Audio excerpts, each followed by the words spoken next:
Bonjour à tous, je suis Eva Carter et aujourd'hui nous partons pour un voyage dans l'un des chapitres les plus sombres et les plus fascinants de l'histoire. Londres en 1665. Une ville qui, en seulement un an, s'est transformée d'une capitale prospère en un immense lieu de douleur. Tout a commencé par un profond sentiment d'inquiétude qui planait sur la ville un an avant la catastrophe. L'épidémie de 1665 n'était pas un hasard pour les Londoniens superstitieux. Le ciel lui-même avait envoyé un signe terrifiant.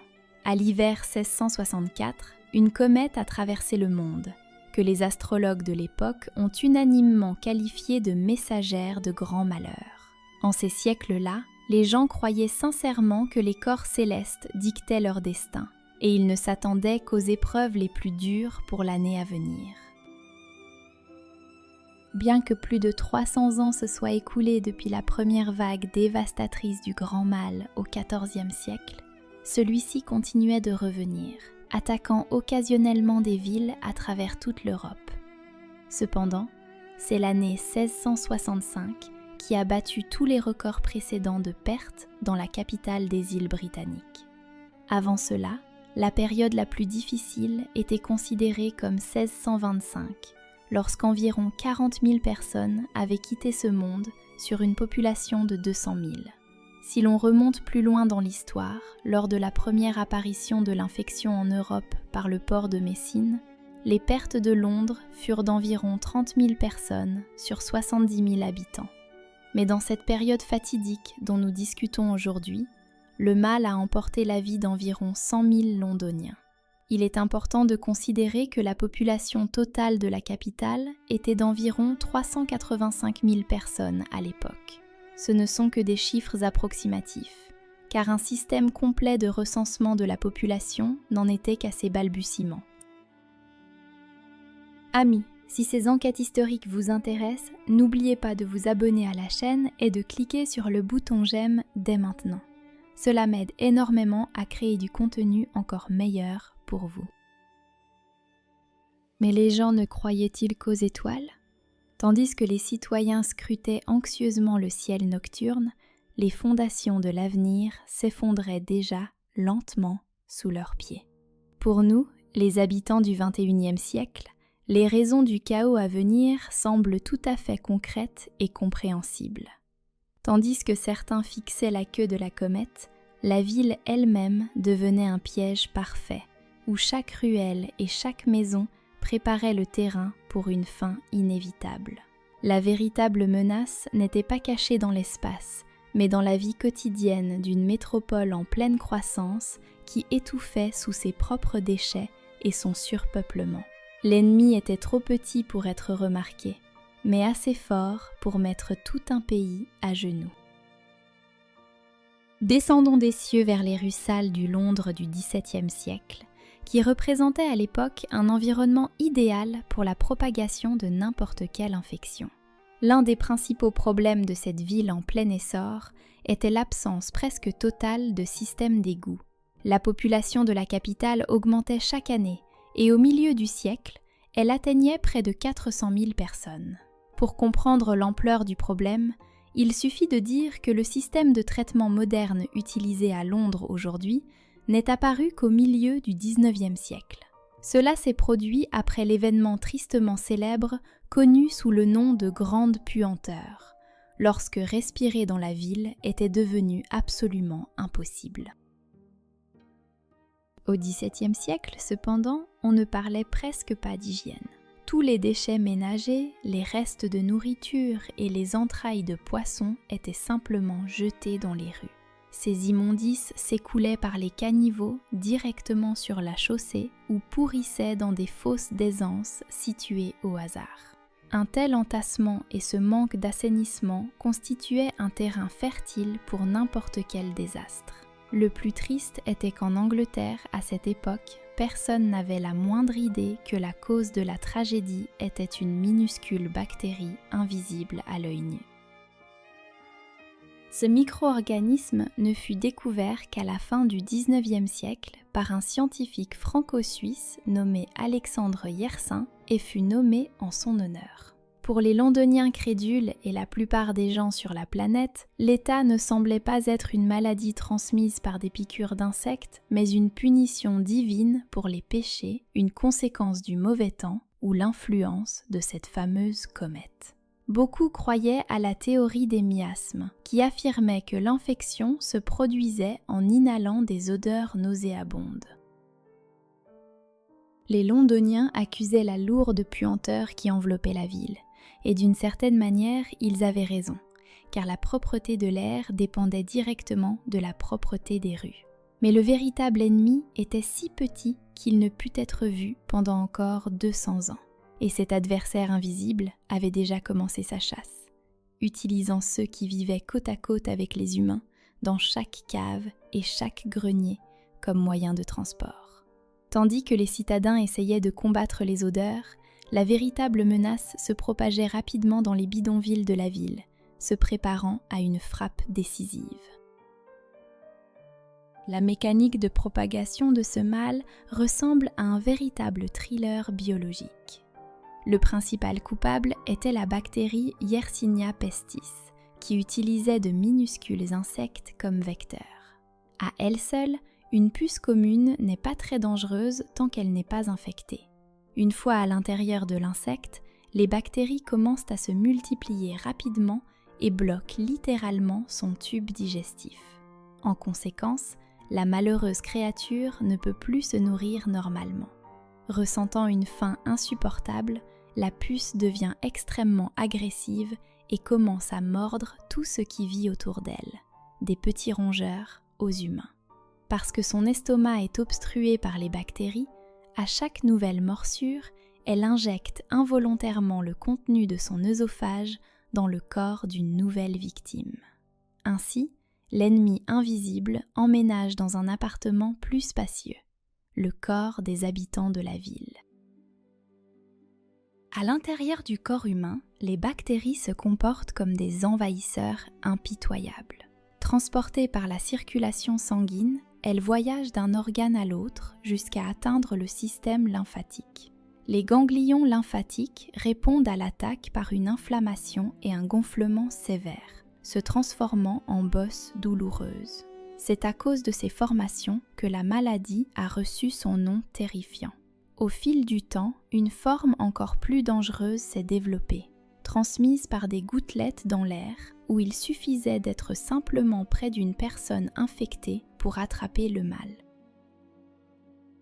Malheureusement, les Londoniens du XVIIe siècle ont commis une erreur fatale en cherchant les coupables. Croyant que les animaux domestiques étaient les porteurs de la maladie, les autorités ont publié un décret pour exterminer les chats et les chiens. Des dizaines de milliers de compagnons à quatre pattes furent détruits, ce qui fut un véritable cadeau pour les vrais coupables de la catastrophe, les rats. Ces rongeurs étaient le principal moyen de transport des insectes infectés. Laissés sans ses ennemis naturels, la population de rats de la ville a commencé à croître de manière exponentielle, se sentant comme les maîtres légitimes des rues.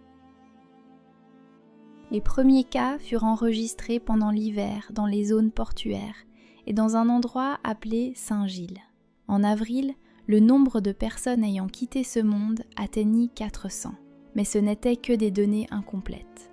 De nombreuses familles cachaient la vérité jusqu'au dernier moment, soudoyant des officiels ou inventant d'autres causes à ce qui arrivait. Les gens faisaient cela non par malveillance, mais à cause d'une peur paralysante de ce qui suivrait une reconnaissance officielle de la maladie. Lorsque les premières victimes commencèrent à tomber dans les zones portuaires, les autorités prirent enfin de mesures strictes. Mais ces mesures transformèrent les maisons ordinaires des Londoniens en véritables prisons, sans issue pour beaucoup. Dès qu'une personne dont les jours étaient comptés à cause de la maladie était découverte dans une famille, une grande croix rouge était peinte sur la porte de la maison.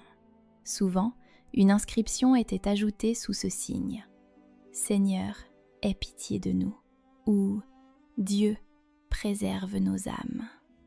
Cela signifiait que toute la famille, quel que soit l'état de santé des autres membres du foyer, était placée sous une quarantaine stricte pour une période de 40 jours. Le mot quarantaine lui-même vient d'une expression italienne signifiant exactement cette période de temps. Pour la plupart des Londoniens du XVIIe siècle, une telle décision des autorités devenait effectivement une sentence finale. Les gens se retrouvaient enfermés dans des pièces exiguës et étouffantes, souvent sans assez de nourriture ou d'eau. Si quelqu'un dans la famille était encore en bonne santé, l'infection ne devenait qu'une question de temps dans de telles conditions.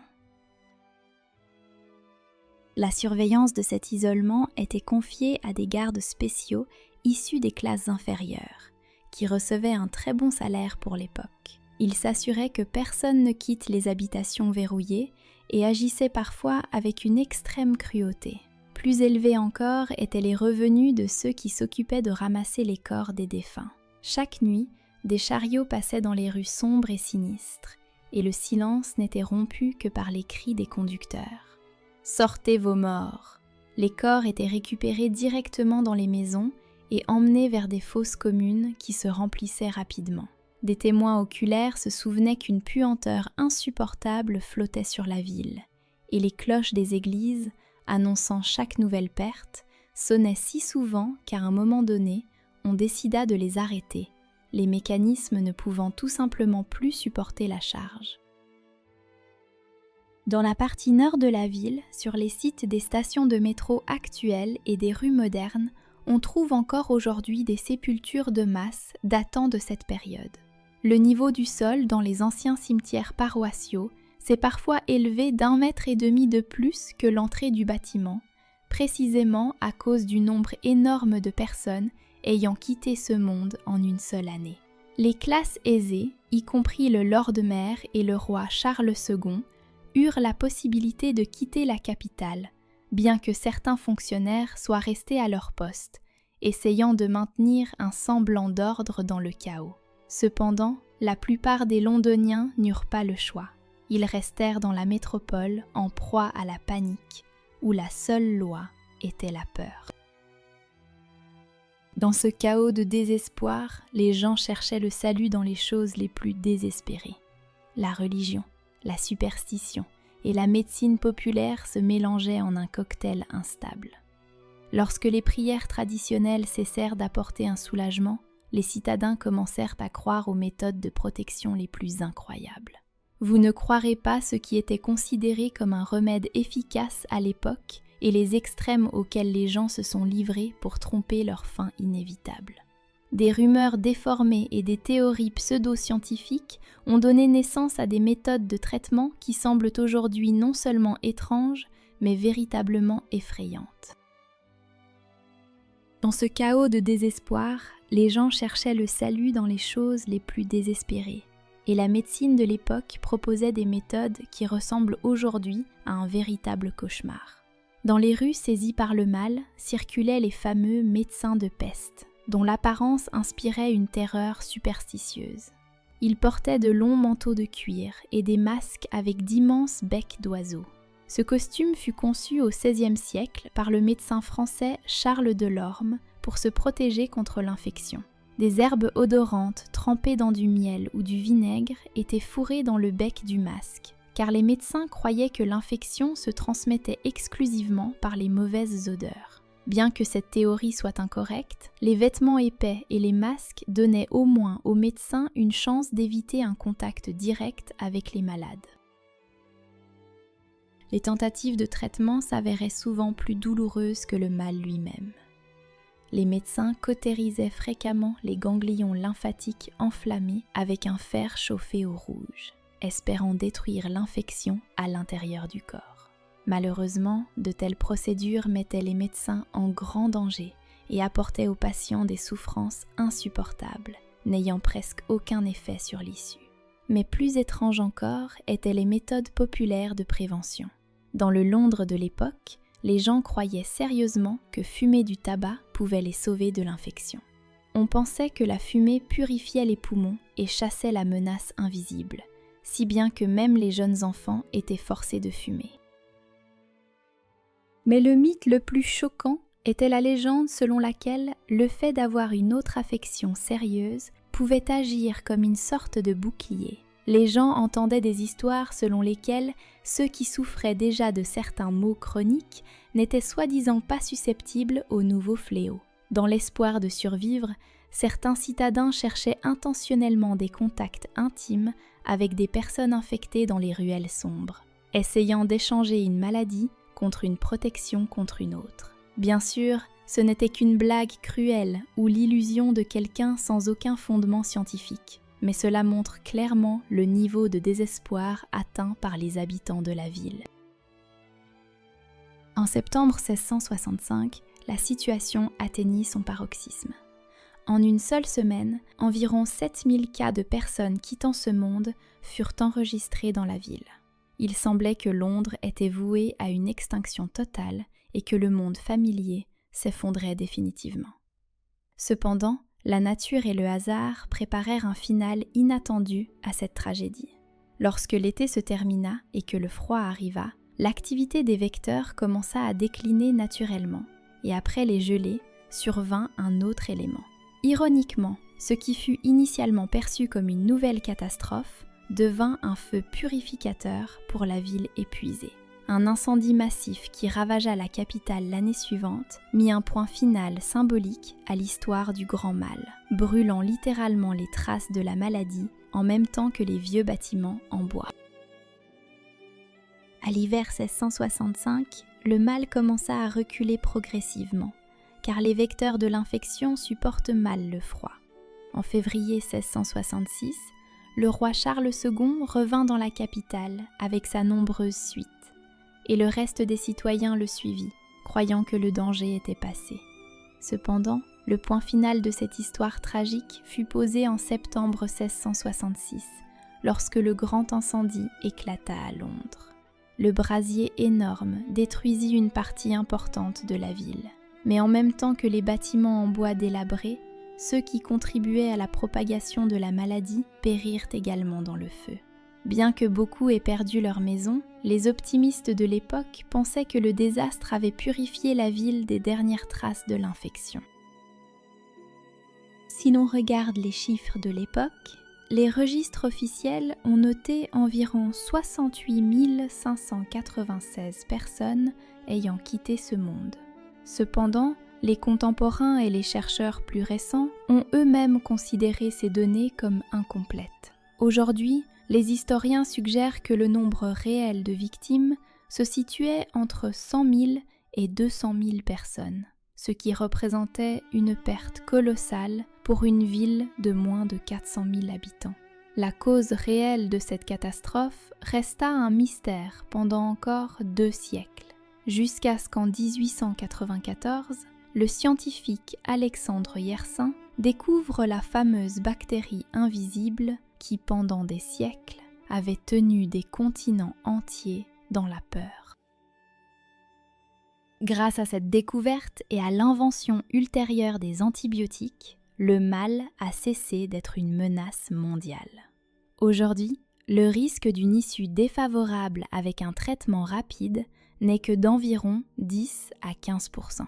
En observant les événements du passé depuis le XXIe siècle, on commence à éprouver un respect particulier pour le travail des professionnels de santé et à valoriser le progrès incroyable de la science. Sans les connaissances modernes, beaucoup d'entre nous ne seraient peut-être pas ici aujourd'hui. Merci d'avoir parcouru ce chemin historique difficile avec moi. J'espère que cette histoire vous a fait apprécier encore plus la sécurité et les réussites de notre époque. Prenez soin de vous et de votre santé. Si cela vous a intéressé, n'oubliez pas de mettre un j'aime à la vidéo et de vous abonner à la chaîne pour ne pas manquer de nouvelles enquêtes. Regardez aussi mes 2 autres vidéos qui viennent d'apparaître sur votre écran. Elles sont tout aussi fascinantes et vous aideront à plonger encore plus profondément dans les secrets du passé. À la prochaine, c'était Eva Carter.